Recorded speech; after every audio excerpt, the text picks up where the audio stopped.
Dementia is a group of symptoms affecting intellectual and social abilities that interfere with daily functioning. There are different causes. Alzheimer's disease is the most common cause. There are currently almost 750,000 Canadians that have Alzheimer's disease or a related dementia, and 3% of those are under the age of 65. What is early-onset or young-onset dementia? Early-onset dementia is a term used for people who develop dementia under the age of 65. In the early-onset group, the most common diagnosis is Alzheimer's disease, and the second most common is frontotemporal dementia. These dementias have been known to develop between ages 30 and 40, but this is uncommon. It is usually an adult in their 50s who develops an EOD. Younger people with dementia are more likely to 1. Be employed at the time of diagnosis, 2. Have dependent children or parents, 3. Be more physically fit and active, 4. Have heavy financial commitments, such as a mortgage or children in university, 5. Have a rarer form of dementia. Issues in early-onset dementia often occurs at a time of life when roles are affected in regard to family and professional responsibilities. Most services are designed to help those with dementia who are older and are not planned for younger people and their families. When dementia begins in middle life, misdiagnosis may be more likely. Why is it important to obtain an accurate diagnosis as soon as possible? 1. Can take a very long time, often due to lack of awareness of dementia in people under 65, even among physicians. 2. Helps friends and family members understand the changes in your relative and will allow them to respond with appropriate understanding and concern. 3. Leads to obtaining adequate supports and healthcare services. 4. Gives an individual with EOD time to plan for the future while he or she can still participate in making decisions. Things to consider while negotiating with the workplace. Until the care receiver has a definitive diagnosis, make sure that he/she does not quit work until he/she has been fully assessed and can make choices and access employee benefits where available based on a correct diagnosis. Think of different strategies for accommodating limitations at work before approaching an employer. You know what kind of employer your relative works for, so approach them accordingly. Be mindful of risks associated with your relative's type of work and assess if they can continue to work safely. Make sure that you are aware of potential repercussions of discussing diagnosis. Approach the Employee Assistance Program if this is available to discuss different options. After you have considered these suggestions, and if you choose to talk to your relative's employer, here are some tips. 1. Find out whether early retirement is an option. 2. Familiarize yourself with the company benefits and see if employee assistance programs are available. 3.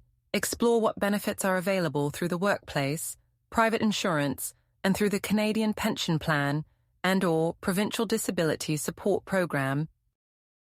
People with EOD will eventually be unable to work, and this loss of income is often a serious concern. Spousal caregivers may also quit their jobs or decrease work hours, which increases financial strain.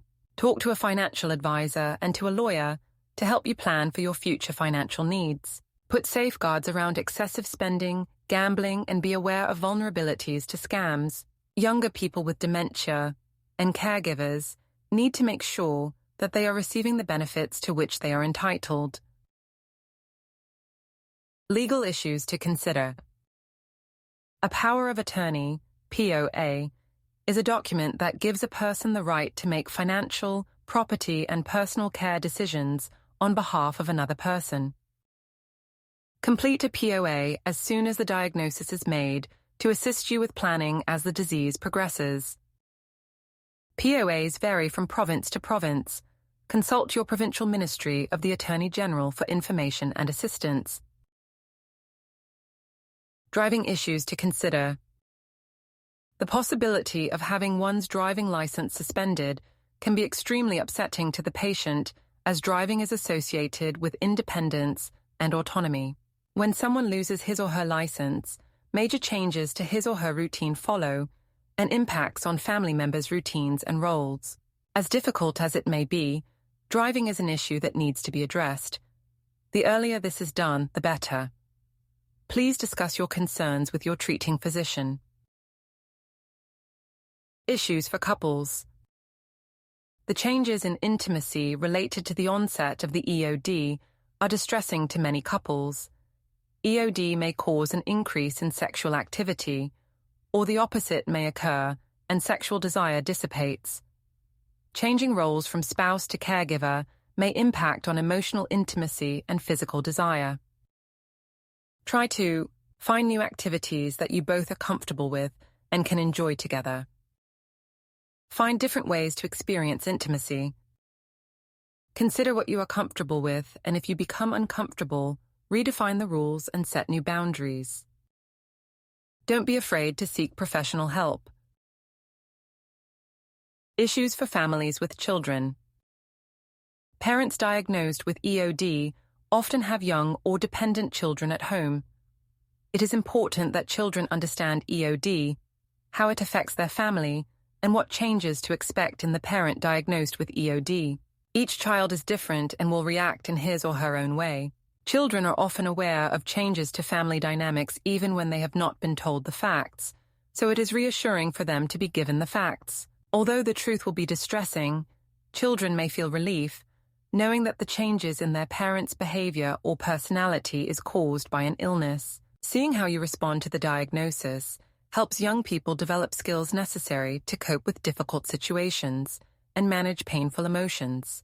Adapt the information to be age-appropriate so that children understand what is happening but are not given more information than they are able to cope with. Reassure children that you are still there for them and that you understand the difficulties they face. They need to feel stability amidst difficult changes. Reducing caregiver stress. Learn about the disease. Lack of information about the disease can add to caregiver stress.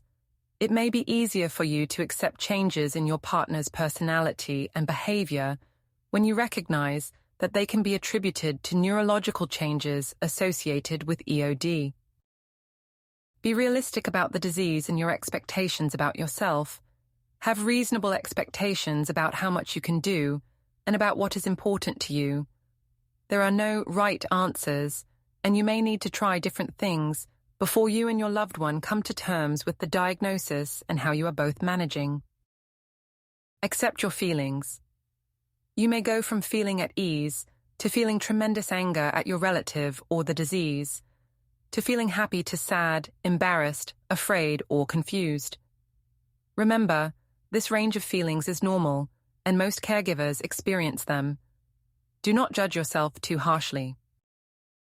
Confide in others. Discuss the diagnosis with close friends and family members to allow them insight to the challenges you face. Sharing your feelings with someone you trust will allow you a safe place to unburden yourself emotionally. Monitor your mood and watch for symptoms of caregiver stress. Denial, anger, social withdrawal, sleeplessness, irritability, health problems, thoughts that life is not worth living. If you have any of these symptoms for more than a couple of weeks, speak to your doctor.